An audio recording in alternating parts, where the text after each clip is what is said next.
Very excited.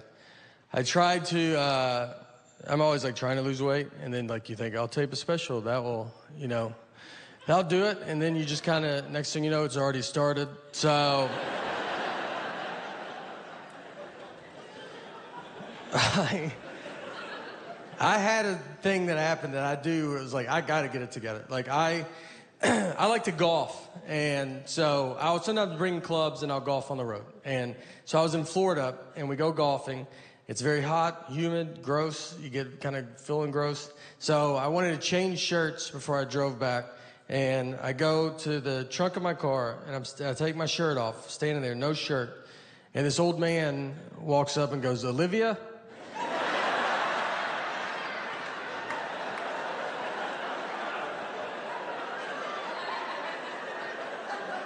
I had to turn, I was like, "I'm sorry, what did you say? I'm sorry."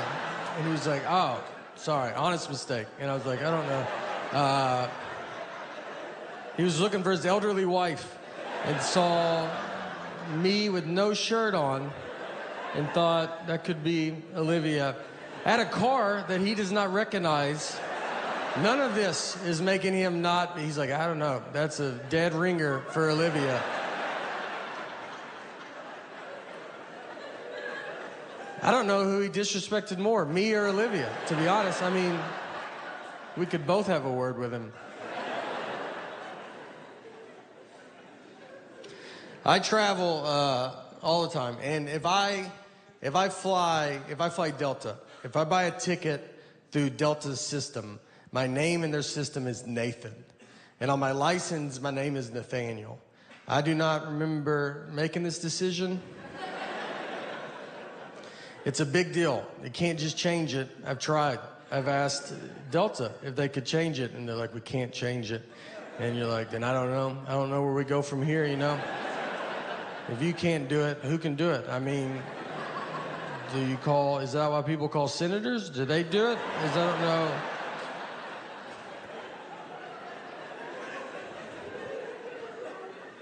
What you have to do, you have to mail your birth certificate in.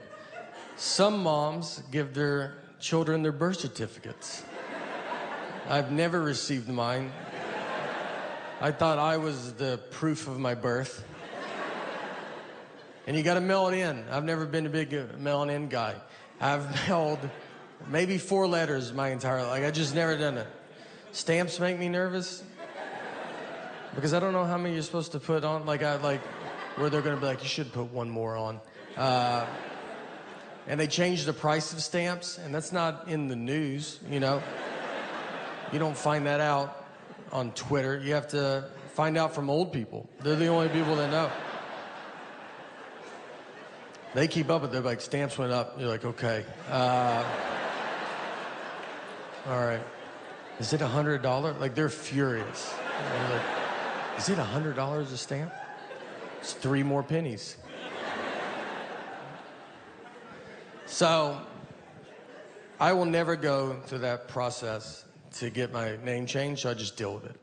And it gets brought up. Once I was checking a bag, and the guy behind the counter, he sees my ticket says Nathan, the license says Nathaniel, and he was like, "This is not good." He goes, "These names don't match." And I was like, "But they match, right?" Like, you can see the leap that we took to get from one to the other.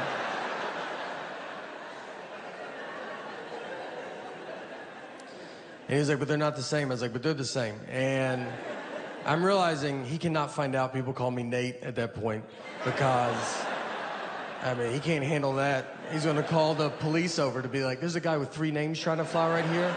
If you guys want to just shoot him from over there or something." So I was like, "What do you want me to do?" And he goes, "You should go home." That's all I got. He's like, "I can't believe you've made it this far." I was like, "Let me just try it, Shouldn't I try it?" I said, "Look, I'll give you that those names don't match. But what I think is going to help a ton is the picture on the ID. Something that I've always loved that they did. And I think with 70% of that name matching and 100% face, it's 170%. I think I'll get through. And this is what he told me. This is honestly what he said. He goes, look, man, I get it, all right? He's trying to relate to me. And he was like, my name's Joseph. That's what's on my license. So I can't buy a ticket under my nickname Bart. They're not gonna let me through. And he said it like, right? Like, do you know what, does that make sense? And I was like, that doesn't at all. Those are two different names, all right? I should be over there and you should be over here because that's how you're treating me. Like I'm a Joseph Bart.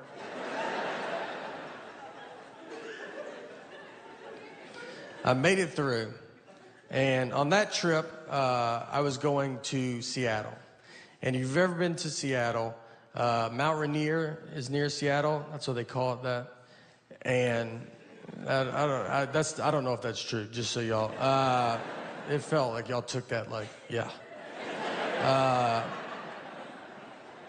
So we were going out to Mount Rainier, and I was with a buddy of mine. And Mount Rainier is it's the third biggest mountain in America. It's a good one to go to. I don't know who number 1 or number 2 is, but maybe one day it will be number 1, you know? Do mountains keep growing? I don't think we know that yet. So it's a good time to see it. It doesn't have the attitude of a 1 or a 2. So me and my buddy, we rented a car. He's driving. On the way out there, I see a dead horse just laid out in this guy's yard. And I've never seen that before. And I was like, man, I bet you don't think about that when you buy a horse, it dying. You know, what do? That's a huge thing, dying in your yard. You can't just scoot it off into the woods with your foot and try to get another one that matches before the kids come home. You have to tell your wife to keep the kids away for a month. You got to Google how to move a dead horse. You got to probably try to get another horse to help you do it, and that's not easy. That's what the blinders were invented for, because it's like, just look ahead. Don't worry about what's going on back. No, look. Or you got to get your friends to help you do it, and you can't spill the beans too quick on that. You think it's hard for them to help you move a couch? Try a dead horse. You got to lie to them, like, we're getting a divorce. Just come over. Bring your truck and some gloves. And when they get there, let me tell you, they're going to see it, all right? Everybody saw it. It was next to the road. And they're going to pull into that driveway and just be like, I don't think they're getting a divorce at all. I think we're here to move that dead horse is what I think. Let's let him bring it up, all right? Make him ask. But I'll be shocked if we don't touch that dead horse today.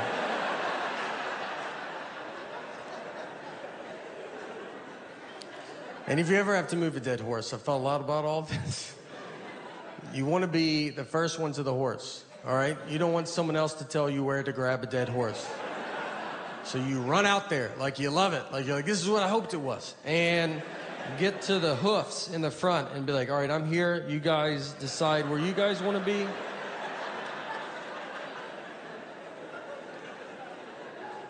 So now we are basically at Mount Rainier. That was the whole car ride. And if you ever go, just so you know, you have to pay to go up it. It's not a free mountain. Someone bought it, and they're charging tickets. It's also all uphill. It's a nightmare. So be ready for those things. We drive up, we park, and we're walking up the trail.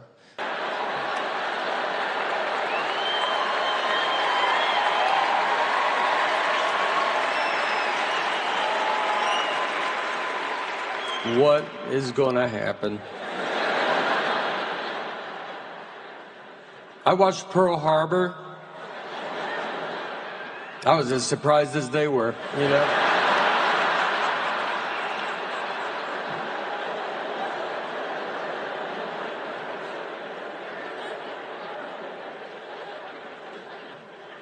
I don't read.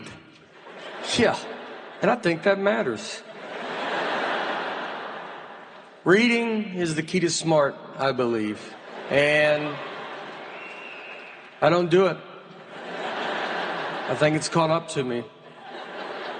I want to do it. I like the idea of reading. I even buy books. But these books are the most words. And it's every book. You just open it And you're like, what are you talking about? And they don't let up. Every page, just more words. How about you put some blank pages in there? Why don't you let me get my head above water for 2 seconds?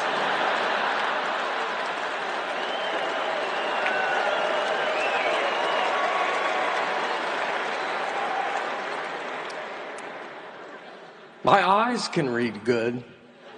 It's my brain. My eyes are such good readers. I feel so bad because they're attached to this dumb brain. I mean, they're looking at these words and they're like, you're not getting any of this, man? That's the 5th time we've read that sentence. Let's try another one.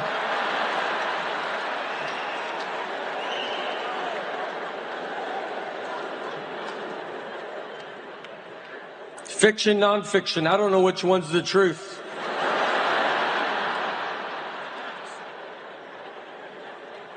I read every book as the truth, is how I handle it. And from what I can tell, we have a pretty big wizard problem in this country right now.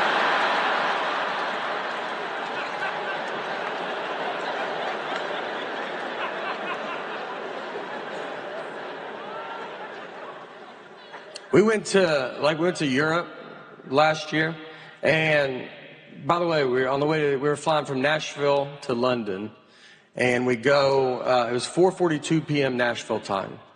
So as a family, I said, let's guess what time it is in London. So I said 12:42 a.m. Our daughter said 1:42 a.m. My wife, her guess was 11, and that's it.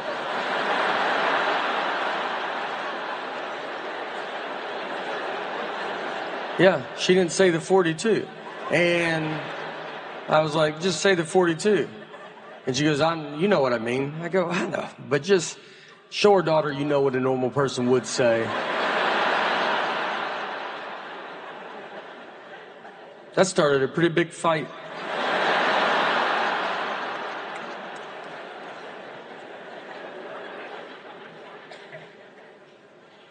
If you go to Europe, just so you know, it's the most old. It's very old. You think we're old and you get there and you're like, good night. What have y'all been doing over here?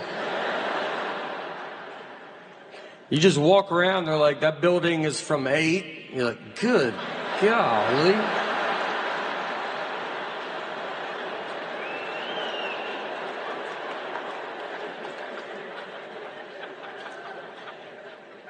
Went to Australia as well.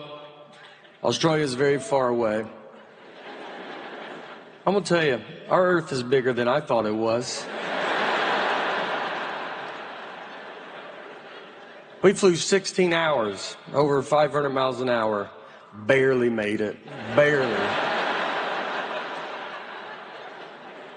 I think we went the wrong way as well. I had jet lag there. I did not mind it because I woke up early. I woke up at 5:45 a.m. and I don't ever wake up that early. So I was like first in line at the breakfast buffet. Here's what I will tell you. When you get up at 5:45 a.m., noon is pretty far away.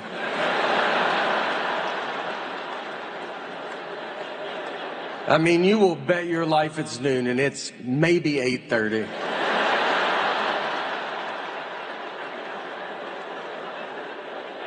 By 6 p.m., it's like, how are people out? Why won't the sun go down?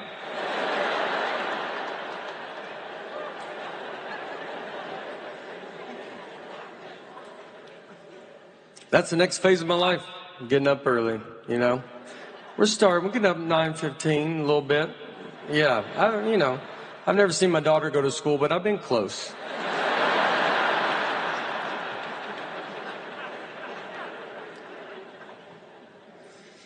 I'm cold now, too, that I'm old. 45, I just get cold. I always have to bring a jacket. It could be 135 degrees outside, and I will walk around with a jacket. And I see these young people, and